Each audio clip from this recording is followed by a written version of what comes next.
کے شہر میں ہوئے. حضرت کی دعا اللہ نے قبول کی. اللہ نے آپ کو شہادت دی اور شہادت بھی نبی کے شہر میں دی.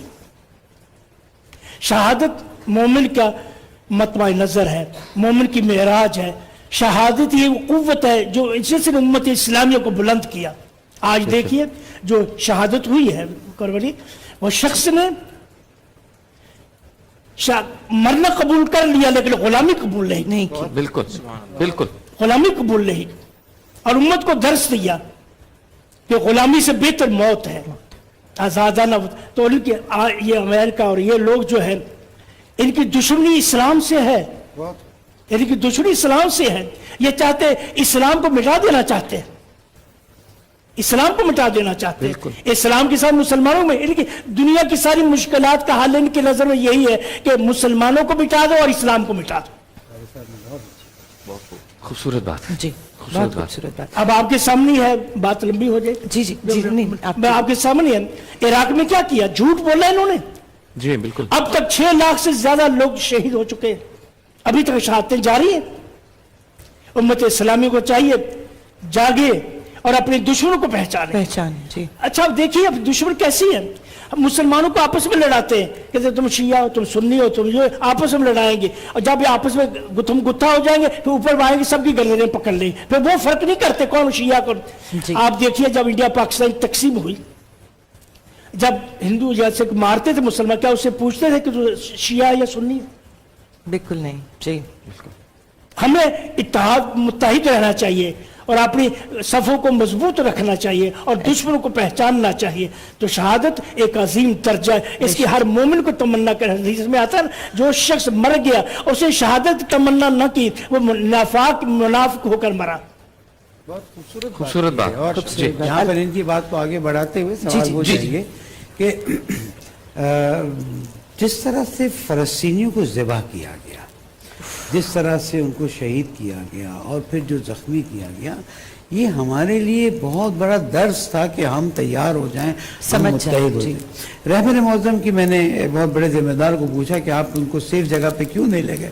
انہوں نے کہا عام عوام جیسے رہ رہی میں بھی ویسے ہی رہوں گا, اس لیے کہ میں ذلت کی موت سے عزت کی شہادت, جو امام حسین علیہ السلام کا قول تھا نا, انی لا اری الموت الا السعادہ والحیات مع الظالمین الا برما. تو یہ ہمارے لیے بہت بڑا درس ہے. امت مسلمہ متحد ہو جائے. قاری صاحب نے بھی بہت بہترین بات کی کہ ہم شہادت کے خواہش مند ہیں, لیکن ایسی شہادت ہو جیسی رہبر معظم کو ملی. اچھا علامہ صاحب, یہیں سے ایک سوال میں آپ سے پوچھنا چاہتا ہوں کہ ایک رہنما کی شہادت قوم پر کیا نفسیاتی اور روحانی اثرات ڈالتی ہے؟ یہ بہت اہم سوال ہے آج کے حالات حاضرہ کے حساب سے. بول ٹی وی نے واقعی ایک بہت اچھا کام کیا, میں سراہتا ہوں, اور اللہ کرے بول ٹی وی کی شان اسی طرح سے پھر آگے بڑھے جیسے بڑی تھی. اور محنت کر رہے ہیں آپ لوگ, کوشش کر رہے ہیں, آپ کے پروگرامز کو دیکھا جا رہا ہے. دیکھیں ایک لیڈر کی شہادت جو ہے نا وہ قوم کو زندہ کر دیتی ہے. میں آپ کو مثال دیتا ہوں, امام حسین علیہ السلام لیڈر تھے نا, اس زمانے کے امت مسلمہ کے لیڈر تھے. سید شباب اہل الجنہ, جنت کے جوانوں کے سردار تھے. حسین منی وانا من حسین, کوئی امام حسین کے لیول کا نہیں تھا. وہ وقت آ گیا کہ اب شہادت دینی ہے. سوچ سکتے تھے کہ میں شہید ہو جاؤں گا تو پھر کیا ہوگا.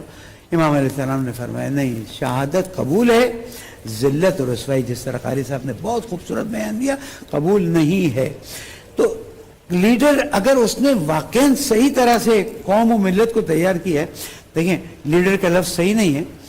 حضور اکرم حضرت محمد مصطفیٰ صلی اللہ علیہ وسلم سب سے عالی ہے. کوئی مثال صرف سمجھانے کے لیے, کوئی شان میں خدا نخواستہ جسارت بھی نہ ہو جائے, لیکن آپ کے مثال سے آج اسلام کہاں پہنچا ہوا ہے. میرے مولا امیر المومنین علی بن ابی طالب علیہ السلام کی شہادت سے ان کا بیان اور ان کی عزت اور ان کی باتیں کہاں پہنچی ہوئی ہیں. امام حسن, امام حسین. تو اسی طرح سے رہبر معظم کی شہادت اس بات کو ثابت کرے گی کہ ان کی جو خواہش تھی, اس سے کہ شہید مردہ نہیں ہے. حضور نے فرمایا نا قرآن مجید کی آیت کہ بل احیاء عند ربہم یرزقون, تو وہ مردہ نہیں ہے. اور اب وہ اتحاد بین المسلمین کی زیادہ کوشش کریں گے تاکہ شیطانی طاقتوں کا ہم مل کر مقابلہ کریں. ورنہ آپ دیکھ لیجئے مثال آپ نے عراق کی دی، بہت صحیح مثال دی، میرے لیبیا کی مثال دیکھ لیجئے، میرے شام کی مثال دیکھ لیجئے، میرے حتیٰ افغانستان کی مثال، اور سارے اسلامی ممالک ہیں، یہ دیکھیں آپ۔ اور وہ کیا کہتے ہیں جو پینٹاگون میں ایک تھے، نام چھوڑ دیجئے، اس نے کہا کہ جب میں پہنچا کہ کیا پروگرام ہے، کہا مجھے لسٹ ملی ہے 5 سال میں ان 7 ملکوں کو ختم کرنا ہے۔ اللہ اکبر۔ کیوں ختم کرنا ہے؟ اس لیے کہ یہ 7 ملک کا سب سے بڑا طاقت کا منبع پاکستان ہے۔ کیوں؟ اس لیے کہ اللہ سبحانہ وتعالیٰ نے میرے ملک کو ایٹم بم دیا ہے، اور پھر میرے ملک کے اندر دیکھیں اس وقت جو مظاہرے ہو رہے ہیں پورے پاکستان میں رہبر معظم کی حمایت میں اور امریکہ کے خلاف، یہ اس لیے کہ پاکستان کے مسلمان جذبے سے بھرا ہوا ہے۔ اگر اس کو جہاد کا حکم ملتا ہے وہ صحیح غلط نہیں دیکھتا ہے، وہ جہاد کے لیے نکل جاتا ہے، چاہے میرے کشمیری بھائی ہو، چاہے وہ میرا دوسرے بھائی ہو۔ لیکن مسئلہ کیا ہے؟ مسئلہ یہ ہے کہ ایک سازش کے طور پر آتے ہیں اور لوگوں کو الگ الگ کر دیتے ہیں، تم بریلوی ہو، تم دیوبندی ہو، جی، تم اہل divide and حدیث ہو، rule، تم جی، جعفری ہو، اور اب تم الگ الگ ہو جاؤ، جیسے مفتی صاحب نے، قاری صاحب نے فرمایا، سب کو ایک جگہ جمع کر کے سب کو ضائع کرتے ہیں۔ پاکستانیوں کو سمجھنا چاہیے کہ اسرائیل ان کا سب سے بڑا دشمن ہے اور ہمیں متحد ہو کر اس کا مقابلہ کرنا ہے، اور ایران کا ساتھ اس لیے دینا ہے کہ وہ ہماری آخری لمٹ ہے۔ بالکل اب ایسے۔ اس میں میں شیخ صاحب بات پہ تھوڑا سا اضافہ کروں گا۔ دیکھو لیڈر کی موت جو ہوتی ہے نا، لیڈر سر ہے، اور کسی قوم کا سر کاٹ دے اس کے دو، یا تو وہ قوم بیٹھ جائے گی یا قوم دوبارہ اٹھے گی قوت کے ساتھ۔ غزوہ احد میں کیا ہوا؟ جب اللہ کے رسول صلی اللہ علیہ وسلم کے بارے میں یہ افواہ پھیلائی گئی، الا ان محمد قد قتل، لوگ شیطان کا محمد صلی اللہ علیہ وسلم کو شہید کر دیا گیا، صحابہ کرام رضوان اللہ اجمعین بددل ہو گئے، تلواریں ہاتھ سے چھوٹ گئی، کوئی ادھر بیٹھ، جس کے لیے سب کچھ کھیلتا وہ تو ختم ہو گیا، اب کیا کریں گے؟ حضرت انس بن نضر رضی اللہ تعالیٰ عنہ آئے، کہنے لگے کیا ہوا کہ اللہ کے رسول نہیں ہے، ہم کیا کریں گے؟ فرمائے قوموا موتوا علی ما مات علیہ رسول، اٹھو پھر زندہ رہ کے ہمیں کیا کرنا ہے، تم ان راہوں پر چلو جیسے لوگ۔ پھر مسلمان ایسے اٹھے پل بھر میں کفار کو، تو یہ تو اس کی جس کا جنہوں نے کیا ہے، ان کا مطلب یہ ہے کہ مسلمانوں کو بددل کیا جائے، ان کو بٹھایا جائے، لیکن اس کے اثرات دورے ہوں گے، سمجھے، الٹے ہوں گے۔ انشاءاللہ مسلمان اٹھیں گے اور پوری قوت کے ساتھ اٹھیں گے۔ خوبصورت بات کہی، بلکہ خبیب صاحب آپ بھی کچھ ایڈ کرنا چاہیں گے اسی والے سے ہی؟